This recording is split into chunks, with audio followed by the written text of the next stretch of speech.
Assalamualaikum warahmatullahi wabarakatuh. Shalom, Om Swastiastu, Namo Buddhaya, Salam Kebajikan. Perkenalkan, saya Maria Olga Jelimun MPD. Saya merupakan salah satu dosen pada program studi pendidikan bahasa Inggris Universitas Katolik Indonesia Santo Paulus Ruteng, Manggarai, NTT. Sebagai salah satu dosen pada program studi pendidikan bahasa Inggris, saya diberi kesempatan untuk mengampu mata kuliah yang sesuai dengan bidang ilmu saya, yaitu bidang pendidikan bahasa Inggris. Nah, pada semester ini, saya diberi kesempatan untuk mengajar dan mengampu salah satu mata kuliah prasyarat, yaitu mata kuliah Academic Writing. Berikut saya akan jelaskan deskripsi secara singkat mata kuliah Academic Writing yang saya ampu pada semester ini. Nah, mata kuliah ini merupakan mata kuliah prasyarat yang jumlah kreditnya berjumlah 3 SKS. Mata kuliah ini diajarkan kepada mahasiswa pendidikan bahasa Inggris semester 4 dengan jumlah pertemuan wajib 16 termasuk dengan mid semester dan ujian final. Nah, mata kuliah ini didesain untuk mempersiapkan mahasiswa agar dapat memahami konsep dasar penelitian. Nah, selain itu, mata kuliah ini juga didesain untuk mempersiapkan mahasiswa agar mereka mampu dengan mudah beradaptasi dalam hal menyusun skripsi nantinya. Target dari mata kuliah ini adalah mahasiswa yang pertama dapat memahami konsep penelitian. Lalu yang kedua, mahasiswa dapat menghasilkan artikel penelitian sekurang-kurangnya artikel deskriptif kuantitatif dengan deskriptif kualitatif. Untuk kegiatan pembelajaran, metode yang digunakan pada mata kuliah ini adalah ada lecturing, discussion, dan project-based learning.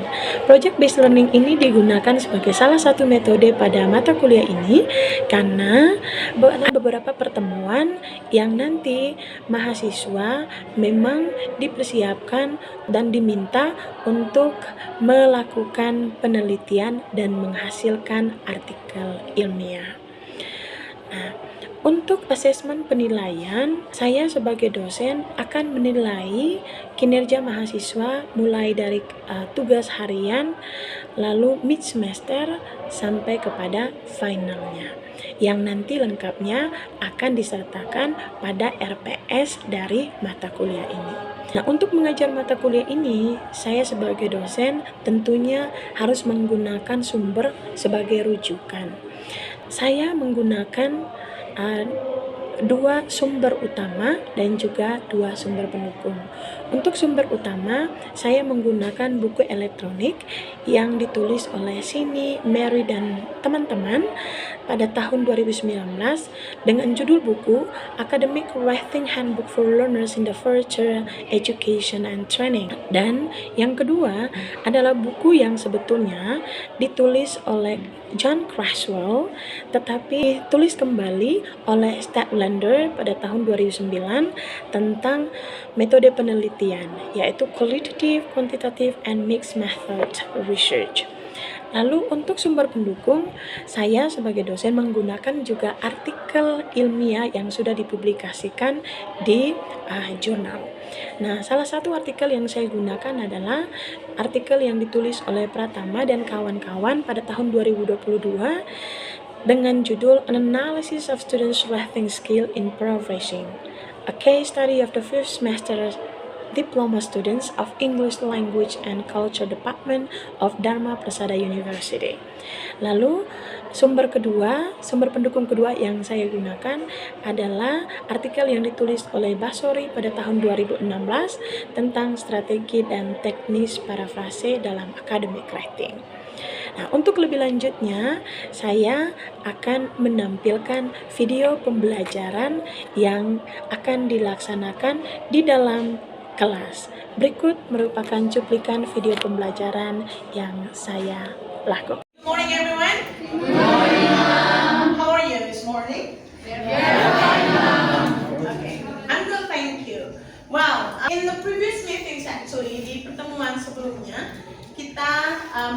mempelajari sebetulnya bagaimana mendesain sebuah penelitian, ya toh? Yes, mendesain penelitian. Nah, menurut kamu apa itu penelitian? What is research? In your own views or opinion, what is research? Apa itu research? Dalam konteks akademik. Okay, so we're looking for something academically or in the context of academic. Yeah. Okay, well, siapa lagi? Menggali sesuatu yang baru yang belum pernah diketahui. Okay, so find out a new thing or new information. Yeah, or something new. Okay, who else? Siapa lagi? Find out an object based on scientific study and have the fact. Okay, great. Okay, thank you. Who else? Siapa tadi? Ya. Memecahkan suatu masalah. Memecahkan? Suatu masalah. Okay, solving a problem. Siapa lagi? Evaluasi kembali penelitian sebelumnya. Okay, evaluate, re-evaluate about the previous research. Okay, siapa lagi? Menemukan sumber dengan menggunakan metode-metode. Okay, find out the source or reference through methods. Okay, nah sebetulnya kalian punya jawaban, tidak ada yang salah. Jadi penelitian it means that kita itu mencari tahu tentang sebuah case. So we're looking about something. Jadi kita mencari sesuatu tetapi secara akademik dengan menggunakan metode-metode yang sistematik. So we're looking for something or we try to solve a case by systematic methods. Ya, ketika kita mencari informasi terkait sesuatu, jadi berkaitan dengan topik-topik tertentu. Okay. So yeah, what do you understand about research article? I think kalian sudah menjawab itu. Apa yang kalian pahami tentang research article? Well, what is research article? Seperti yang kalian baca di sini, according to Presswell in 2012, yang mengatakan bahwa research is a systematic process of collecting and analyzing information to increase understanding of a topic or issue. Dia bilang research itu merupakan proses yang sistematis ya dalam mengumpulkan dan menganalisis informasi untuk meningkatkan pemahaman terkait sebuah topik atau isu. Ya, so dia bilang research is a systematic process of collecting and analyzing information to increase the understanding of a topic or an issue. Ya, jadi ketika misalnya kita melakukan sebuah penelitian, hal-hal yang perlu kita libatkan di dalamnya adalah yang pertama tentunya kita harus punya pertanyaan mendasar. Your basic questions. Basic questionnya itu seperti apa? Kalau menurut kalian basic question yang nanti kita harus masukkan di dalam sebuah penelitian itu kira-kira apa? Itu sama dengan research question. Okay, ya, the urgent. Atau ya, apa sih sebetulnya tujuan dari penelitiannya kamu? Apa yang mau ditelaah? Apa yang mau diteliti? Sebetulnya itu yang misalnya kamu nanti mau meneliti. Nah, setelah itu, ketika nanti Anda mau meneliti, hal-hal yang perlu dipahami juga adalah cara kita meneliti. The method of doing a research. Karena ketika itu berbeda ya, kalau misalnya kita meneliti dengan asumsi saja sesuatu. Kalau misalnya mengasumsi, tidak perlu kita melakukan penelitian. If you assume something, you do not need to do research. But if you are going to do a research, hal-hal yang perlu dipahami adalah bagaimana apa yang urgent atau hal apa yang paling penting sehingga itu perlu untuk diteliti. Lalu metode yang digunakan itu apa? Nah, dalam pertemuan ini yang kita mau pelajari adalah bagaimana prosedur dalam melakukan sebuah penelitian dan akhirnya menghasilkan artikel, ya, artikel ilmiah. Well, untuk melakukan sebuah penelitian hal-hal atau komponen yang ada di dalamnya ada beberapa. Yang pertama adalah title atau topik, title of the page, topiknya. Nah, ketika misalnya, kenapa topik itu penting? Coba, kenapa topik itu penting? Supaya kita bisa terstruktur sesuai dengan apa yang kita ingin. Oke, supaya tulisan itu terarah dan terstruktur. Great. Siapa lagi? Who else? Siapa? Kenapa perlu topik? Topik itu perlu ada karena sebagai sumber kita dalam melakukan penelitian. Oke. Oke, yang lain? Itu bikin merangkum informasi apa yang mau kita teliti. Jadi berarti saya tahu mana tujuan. Oke, nah kenapa topik itu ada? Topik itu untuk membatasi kita tentang case yang kita mau cari tahu atau tentang case yang kita mau teliti. Kalau misalnya tidak ada topik, nanti kamu ragu mau teliti tentang apa, bagaimana writing itu sendiri. Tetapi topik tidak ada topiknya, ya kan? Sama dengan ketika misalnya kita berbicara gosip, ya toh? Itu kalau misalnya tidak ada topik, random. Nah, kalau penelitian, yang pertama yang harus ini adalah topiknya. Lalu yang kedua, abstrak. Sebetulnya abstrak ini, apa yang kalian pahami tentang abstrak? Saya mau Coba. rangkuman dari keseluruhan dunia. Oke, rangkuman. Siapa lagi? Apa tadi? Yang lain mana? Oke, rangkuman. Intisari. Nah, biasanya abstrak ini sebetulnya itu kalau misalnya di template sebuah artikel abstrak itu setelah kamu melakukan semua penelitian. Kalau bisa, okay, if you have already done your research and then you have also, you have already got the data and then you have discuss the findings, kamu baru bisa itu masukkan abstraknya di kamu punya artikel. Lalu yang berikutnya itu ada introduction, ya. Lalu ada method. Setelah biasanya ada template yang ada introduction, ada theoretical review, ya. Lalu masuk ke method, baru result, baru discussion. Nah, ada juga kalau misalnya mau dipublikasikan, ada yang butuh dengan acknowledgement. Tapi ini dia bilang preference, itu option, pilihan kalau misalnya perlu dimasukkan. Dan yang paling penting selain itu adalah referensi, ya. Jadi itu adalah komponen-komponen dalam research artikel. Oke, nah, oke, wow, ini tadi research topik. Dia bilang begini. Menurut si Cashwell, dia katakan begini. Before considering what literature to use in a project, first identify a topic to study and reflect on whether it is practical and useful to undertake the study. Jadi sebelum ada itu teori-teori harus ada dulu judulnya.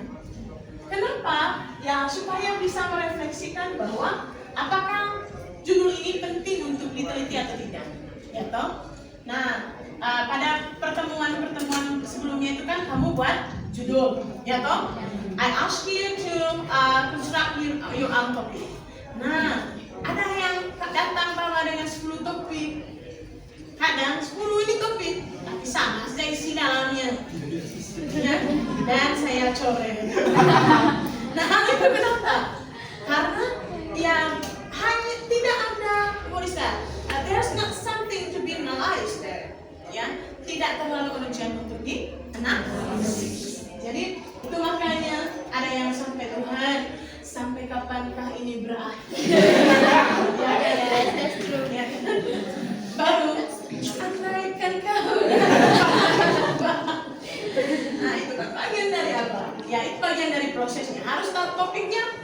Topiknya itu penting supaya tahu oh ini urgent untuk diteliti. Maka satu gol, kamu datang bawa dan kamu punya penelitian macam buat opini lagi penelitian. Sama dengan penelitian jurnalisme, mau judul jurnalisme dan judul penelitian untuk artikelnya. Tapi tidak apa-apa, itu adalah bagian dari proses. Lalu yang berikutnya tadi abstrak. Okay. According to Cashwell in Statlander 2009, jadi dia mengatakan begini, abstract of a research paper is a concise summary that encapsulates the core elements of the study. It provides a brief overview of the research, research problem, methods used, key findings, and conclusion. Jadi di abstrak ini menurut Creswell yang ditulis oleh si Statlander di tahun 2009, dia mengatakan bahwa abstrak itu merupakan ringkasan dari keseluruhan penelitian kita. Di dalam abstrak harus ada apa dalamnya? Tujuan penelitiannya untuk apa? The purpose of your research. Yang kedua, metodenya harus ada. Okay, what's the research method? Nah, setelah itu harus ada di dalamnya results dan discussions atau findings and discussion. Nah, harus ada juga conclusions-nya. Nah, sehingga orang itu biasanya kalau membaca kita punya artikel, dia baca dulu di abstraknya. Sama dengan kalian tuh, kalian itu ambil orang punya sumber, oleh kadang kutip apa itu abstrak, ya toh? Sometimes like you quote or cite from the abstract, no? Yes, ma'am. Ayo DP buka kasih. Okay. Well, then introductions. Nah, introductions. Saya mau tanya dulu. Menurut kalian kan saya pernah suruh kalian untuk coba membuat latar belakang. I've already asked you to construct your backgrounds of a research. Nah, menurut kalian kira-kira apa yang ada di introduction? Coba. Based on your own experience, no? Sebelumnya saya sudah minta, oke, coba kamu construct kamu punya background. Menurut kalian apa yang ada dalam itu? Coba. Nah, habis itu kita melatar belakang kedua yang sebagai objektif. Oke. Oke, ya, that's great. Alright, man. Kalau menurut saya dalam introduction itu seperti yang telah Mam jelaskan, yang pertama dalam introduction itu kita harus bangun dulu fondasi yang kuat dari topik yang kita bangun. Jadi kita menjelaskan kenapa kita sampai mengangkat topik itu, terus juga ada perbandingan dengan artikel lain atau gap tadi, dan juga objektifnya. Selesai itu kita menyimpulkan semua berdasarkan apa yang telah kita dapat dari topiknya, Mam. Oke, that's great. Oke, good ideas. Mana yang lain? Dan satu urgensi. Ya, oke. Nah, urgensinya itu nanti bisa dapat dari dia. Yang lain? Kalian tidak buat itu. Ya. Yang lain? Siapa yang bisa? Tadi. Mengurangi jauh kemungkinan tambahan saja dalam what we covered on the article. Okay, what we covered on the article. Okay. Nah, sebelum nanti saya jelaskan lebih lanjut, let me come to the definitions of introduction itself. Jadi, kebetulan memang saya pakai bukunya si Creswell ya. Dia mengatakan begini. Introduction itu merupakan a process of organizing and writing out ideas, begins starting with designing an introduction to a proposal. This chapter actually discusses the composition and writing a scholarly introduction and examines the differences in writing an introduction for these three different types of designs. Then the discussion turns to 5 components of a writing. Good introductions. Yang pertama, establishing the problem, loading to the study. Nah, yang kedua, dia mengatakan reviewing the literature about the problem. Yang ketiga, identifying the differences in the literature about the problem. Then targeting an audience and noting the significance of the problem for this audience. And then the last one, identifying the proposed study. Jadi sebetulnya begini, di dalam introductions atau background dalam sebuah penelitian, hal yang perlu digarisbawahi adalah begini. Pertama, apa tujuan dari kita punya penelitian, the purpose of our writing. Nah, ketika misalnya kita menulis sebuah introductions, we will start from the general understanding. Kita itu mulai dengan konsep umum. Contoh, ketika kita bicara soal survei atau investigation, the impact of AI towards the students' writing, contohnya. Nah, sebetulnya kita mulai dengan teknologi, boleh hal-hal umum yang berkaitan. Kita mulai dengan teknologi. Nah, dari hal yang umum kita bahas apa itu teknologi, ya kan? Nah, masuk dengan dia punya sumber-sumbernya juga, jangan lupa terkait hal itu, ya. Nah, setelah itu baru merujuk ke hal yang spesifik, ya. Spesifiknya itu ke apa? Ke bagaimana tadi AI itu terhadap kemampuan writing. Nah, setelah itu, setelah sudah masuk itu, jangan lupa masukkan kira-kira apa signifikans dari kita punya penelitian, ya. Apa signifikansinya? Pentingnya kita punya penelitian itu untuk apa? Oke. Nah, dari situ masuklah previous researches. Itu yang saya suruh kalian. Oke, jangan lupa masukkan dengan previous researches. Untuk apa? Nah, kita membandingkan, kita melihat mereka itu meneliti terkait apa? What did they do? Apa yang telah mereka teliti? Nah, setelah itu kita baca, oh, mereka itu belum meneliti tentang apanya. Kira-kira apa yang membedakan kita punya penelitian dengan penelitiannya mereka? Nah, dari situ, when we have already seen the previous researchers research, nah kita bisa bandingkan, perbedaannya itu, the difference can be the gaps of our research. Jadi perbedaannya itu bisa menjadi kita punya gapnya. Nah, setelah itu, ketika misalnya kamu meneliti, harus ada dia punya apa? Research problem atau research questions. Kenapa harus ada research question? Kenapa harus ada research question? Research question itu dibutuhkan. It is needed in order to guide you and limit your research. Jadi ketika misalnya kita sudah mengkonstruksikan kita punya research questions, kita bisa tahu nanti arahnya kita. Nah, Mam, bisa tidak kalau research question itu lebih dari 5? Please, ya. Itu disertasi penelitian apa itu, profesor? 1 saja atau 2? Karena kamu nanti hanya menjawab tentang itu. Ya. Bagaimana strategi tersebut digunakan di dalam pembelajaran untuk meningkatkan kemampuan writingnya student? Itu sebetulnya ada literatur review. Ya. In your point of view, what's the functions of literature review, or why literature review is involved in a research? Kenapa? Dalam sebuah penelitian, dia berisi tentang apa? Ringkasan dari teori-teori yang sesuai dengan kita punya penelitian. So, the summaries of the theories that is linked to our research. Jadi, yang link dengan yang secara dengan kita punya penelitian. Sekarang kita ke research method. Okay. In your understanding, what is research method? And why research method is needed in a research? Coba. Research method. Sebelum sebentar saya jelaskan, dia bilang kalau si Craxwell mengatakan begini. Research method itu, the abstract of a research method is a concise summary that encapsulates the core elements of the study.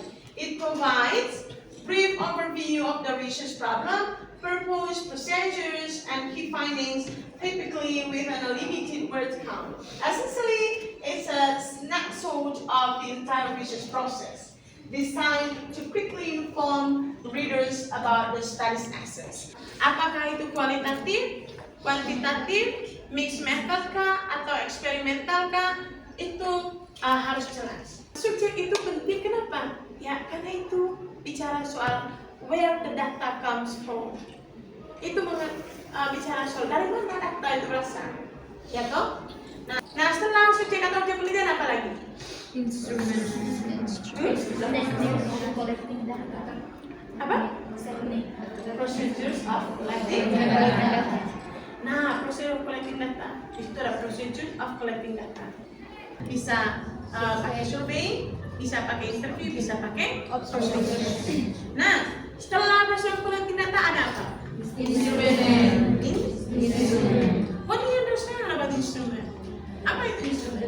The tools that you use in gathering the data. The tools? that we use in gathering the data. Okay, the tools that we use in gathering the data. Apa lagi? Sama? Setelah sudah mendapatkan itu baru analisis datanya. Nah, analisis datanya juga pakai prosedur. Ya, kalau misalnya ada yang pakai Habermas punya yang menggunakan 4 step itu, atau ya ada data classification, data reduction, data classifications, apa lagi? Data display baru, drawing, conclusion.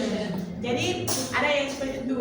Di data reduction itu, it means that reduce the data, mengurangi data. Mengurangi berarti kenapa harus dikurangi lagi datanya itu ya? Kamu lihat kamu punya research question, kamu mau melihat tentang apa itu? Kalau misalnya hanya mau melihat tentang strategi, data-data yang tidak berkaitan dengan strategi keseluruhan. Ya, habis itu klasifikasi. Nah, kenapa perlu klasifikasi? Ya, misalnya, oh, kamu sudah tahu ini strategi yang ini, strategi yang ini, strategi yang ini, strategi yang ini. Mengklasifikasikan itu, mengelompokkan berdasarkan kamu punya kebutuhan.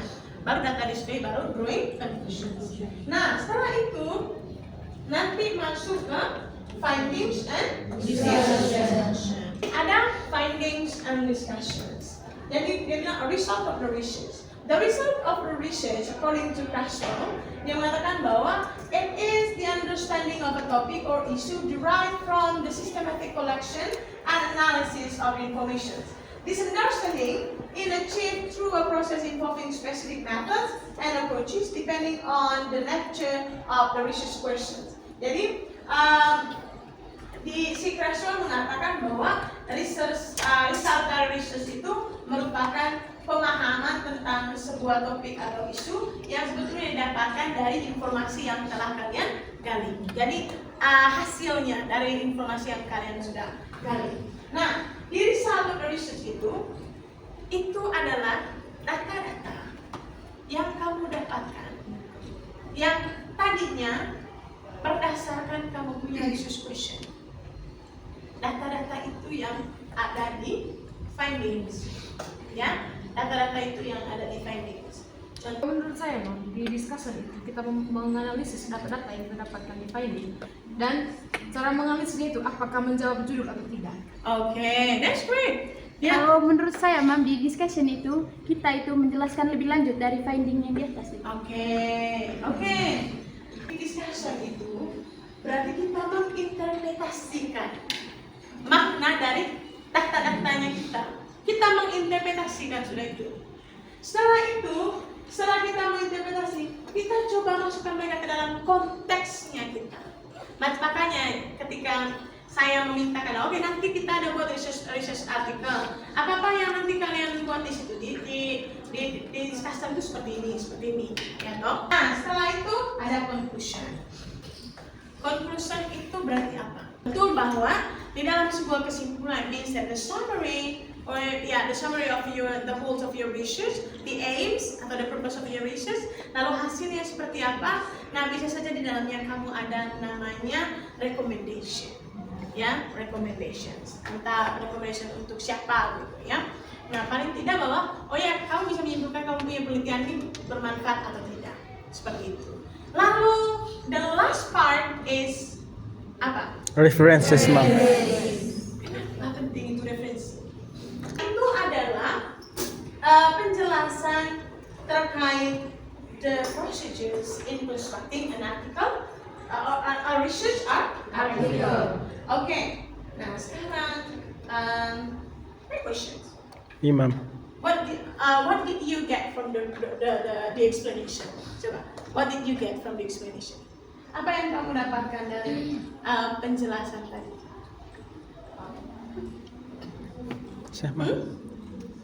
Oke, silakan. Dari saya, Mam, saya mendapatkan pengetahuan bagaimana menulis artikel dengan baik dan benar, dan juga struktur-struktur akademis yang harus dilakukan dalam menulis artikel, Mam. Okay, yeah, that's great. Siapa lagi? What did you get? Ingat baik-baik tadi yang sudah dijelaskan bagaimana untuk membuat atau construct research article.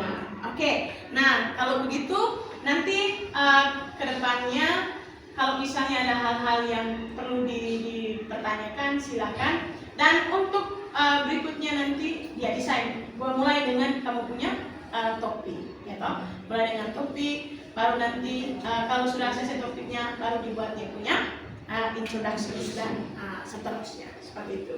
Oke, saya kira itu saja untuk pertemuan kita kali ini. Thank you for your participation. Thank you for all the questions and also argumentations, ya. Dan I hope that nanti kalian bisa mendapatkan atau menghasilkan artikel yang bagus. Sekiranya nanti ya bisa saja bisa dipublikasikan di jurnal yang terakreditasi.